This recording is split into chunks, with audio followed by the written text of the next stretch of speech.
ব্যাপক করতে শিক্ষা। আমি ক্লাসে এই অধ্যায়টি নিয়ে আলোচনা করেছি, তোমরা এই ডিসক্রিপশনের নিচে তোমরা পেয়ে যাবে, আর তোমরা যা ক্লাসটা মিস করেছো তোমরা দেখে নেবে।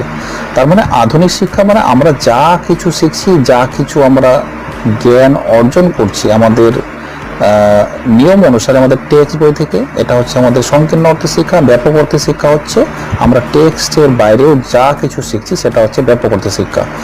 আধুনিক শিক্ষা ব্যবস্থার তিনটি রূপ বা সংস্থা হচ্ছে নিয়ন্ত্রিত, অনিয়ন্ত্রিত শিক্ষা।